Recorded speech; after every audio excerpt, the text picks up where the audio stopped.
जिस घर में सौभाग्यवती स्त्री रहती हैं उस घर की आभा खुशी अलग होती है, और जिस घर में दुर्भाग्यवती स्त्री रहती हैं, जिनका खंडित हो गया है पति, मृत्यु को प्राप्त हो गया है, वो घर अशोभनीय लगते हैं, उनकी खुशी चली जाती है, उनका सौंदर्य चला जाता है, वहां पर हंसना मना है, वहां पर हंसी अच्छी नहीं लगती है। इसलिए सीता जी ने जो देखा कि सारी महिलाएं इस गांव में इस तरह की सजी हुई हैं, हमारे गांव में तो ऐसा नहीं है, हमारे गांव में तो अलग अलग प्रकार की महिलाएं हैं, यहां तो सब एक जैसी लग रही हैं। क्या कारण है राम? ए आर्यपुत्र, कहिए, कारण बताइए, और अब बेग करो, जल्दी करो, मुझे बताओ अयोध्या कब आएगा? ये कौन सा गांव है जिस गांव में ऐसे मधुर वेद मंत्र बोले जा रहे हैं, दीप जलाए जा रहे हैं, गीत गाए जा रहे हैं, पुष्प वर्षा हो रही है?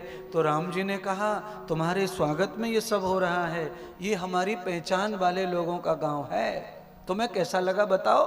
तो सीता जी कह रही है मैंने तो ऐसा गांव देखा ही नहीं है, मेरा तो मन ये कर रहा है कि हम यहीं रह जाएं, कहीं ना जाएं, आप यहीं रुक जाइए। राम जी सीता के मुंह से ये जानना चाहते हैं कि तुम्हें ससुराल कैसी लग रही है, पर वो बता नहीं रहे कि ये अयोध्या आ गया। सरप्राइज, सीता जी को अचंभे में रखना चाहते हैं। अयोध्या ऐसी नगरी रही है जिसमें कभी भी पति पत्नी में, सास ससुर में, बहू सास में कभी झगड़ा नहीं हुआ। योध्यो न योध्याम, अयोध्या का मतलब है जिसमें कभी युद्ध ना हुआ हो, कभी झगड़ा ना हुआ हो। अयोध्या ऐसी नगरी है बंधुओं, मैं चैलेंज से कहता हूं, अयोध्या शब्द का अर्थ ही यही है जहां युद्ध ना हुआ। कभी अयोध्या में कभी युद्ध नहीं लड़ा गया है। इतना शांत प्रिय राजा, राजा दशरथ से लेकर अज, दिलीप, रघु, सबके सब ऐसे राजा हुए जिन्होंने बलिदान तो दिए पर शांति प्रिय बलिदान दिए। अयोध्या के अंदर कभी युद्ध नहीं हुआ। अयोध्या के राजाओं ने युद्ध लड़े, दूसरे राजाओं की मदद में युद्ध लड़े, पर अयोध्या के लिए कभी युद्ध नहीं लड़ा।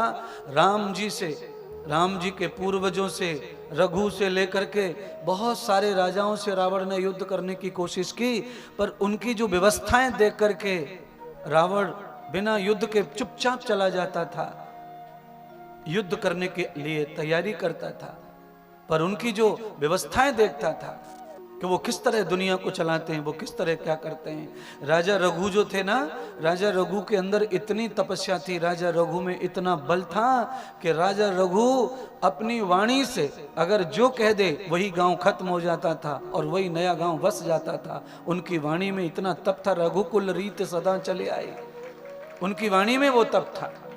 वो जिस पहाड़ को, पर्वत को चाहते उसी को शिफ्ट कर देते अपनी आवाज से, अपनी वाणी से। वाणी में तप हो तो आज भी ऐसा हो सकता है। कई घरों में एक आध बुजुर्ग की वाणी में इतनी दम है कि वो जो बोले घर में वही होता है। बड़े आदमी ने जो कह दिया कि यहां नहीं वहां बैठो, तो सब घर के लोग वहां बैठते हैं। वहां मत जाना, वहां जाना, सब लोग वहां नहीं जाते, वहीं जाते हैं जहां बाबा जी ने कहा, पिताजी ने कहा।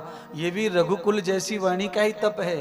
और ज्यादातर घरों में अब आप कुछ भी कहते रहो, किसी को कोई फर्क पड़ता नहीं है। इसका कारण तुम्हारा तप कमजोर हो गया, तुम्हारी संस्कृति कमजोर हो गई, तुम्हारा खुद का चरित्र, रहन और सहन तुम्हारा कमजोर हो गया। इसीलिए बच्चों के ऊपर तुम्हारा अब प्रताप नहीं पड़ता, तुम्हारा तप जब काम नहीं करता। बच्चे तुम्हारे अनर्गल हो चुके हैं, असत्य हो चुके हैं। राम कथा क्यों सुन रहे हम इसीलिए सुन रहे हैं कि हमें रघुकुल की कथा सुनने को मिल रही है।